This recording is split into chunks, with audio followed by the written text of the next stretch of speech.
Halloween फोरबो फालिनायाव 150 सुबुंनि जिउ खहा।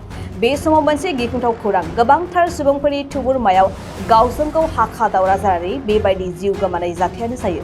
जाथायानो जादों साउथ करियानि सेउलाव।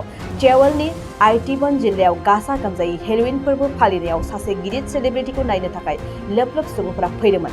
बेबायदिनो लाख लाख सुबुंफोरनि बानायाव गासै 150 सुबुंनि जिउ गोमायो आरो 82 सुबुंफोरा गोब्राब जोखोम जायो। इमारजेन्सि अफिसियेलनि फोरमायनाय बायदिब्ला गासै 80 सुबुंफोरनि हां लानायाव जेंना जानायखौ खौरां सौफैदोंमोन। जाथाय जाखांनायनि उनाव साउथ करियाननि हादोरगिरि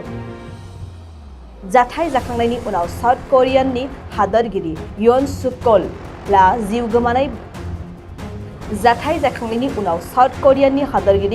सुकला जिउ गोमानाय बिजाथिफोरनि थाखाय दुखु फोरमायनाय बायदियै हादरनि फिरफिलाखौ गाहायाव बिरहोनो थाखाय खावलायो। थारैनो मा जानानै एसेबां बुरजा सुबुंफोरनि जिउ खहा जाखो बेखौ दासिमबो रोखा मोननो हानाय जायाखै। बिफानारिफोरा बेखौ लानानै गोख्रोङै नायबिजिरगासिनो दं।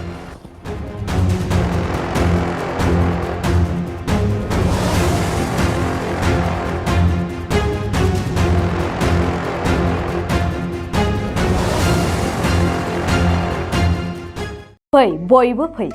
जमदुवार दख'रानि थाखाय मोनसे फोसावथाय। गसाइगाव महकुमानि सिङाव थानाय जमदुवार दख'रा एबसुआ सानथामनि हाबाफारिजों गाजा गोमजायै 5थि खेब बोसोरसालिया जथुम्मा खुंफुंगोन। फैगौ नबेम्बर दाननि 6, 7 आरो 8 खालारखालि सानथामनि मेहेरगोनां हाबाफारिजों गाजा गोमजायै खुंफुंगोन। मख'नो गोनांदि खुंफुंनो गोनां जथुम्मायाव बायदि मेहेरगोनां आयदाफोरबो लाफानाय जादों। बेबायदिनो भलिबल, काबादि, खन्थाइ आवरायनाय, लिरनाय बायदि बायदि दिन्थिफुंनाय आयदाफोर। लोगोआव जांख्रिथायारि देंखोगिरि दैख्लं खुंगुर बसुमतारी देंखोमु 1, 2, 3 मेथाइ खननाय बादायलायनायबो लानाय जागोन। फारि बायदियै देंखोमु 1, 2, 3 मेथाइ रोजाबनायाव दख'रानि बेन्दोंआव थानाय गामिफोरनिफ्राय 14 बोसोरनिफ्राय 30 बोसोरसिमनि गेजेराव थानाय बिजाथिफोरा मेथाइ रोजाबगिरिफोरा बादायलायनायाव बाहागो लानो हागोन। मोनाबिलिनि हारिमु बादायलायनायाव गाव गावनि रोंगौथिजों बिजाथिफोरा बाहागो लानो हागोन। एक्जिबिशन दिन्थिफुंनायखौ 6 नबेम्बरनिफ्राय जोबजासिम नुनो मोनगोन।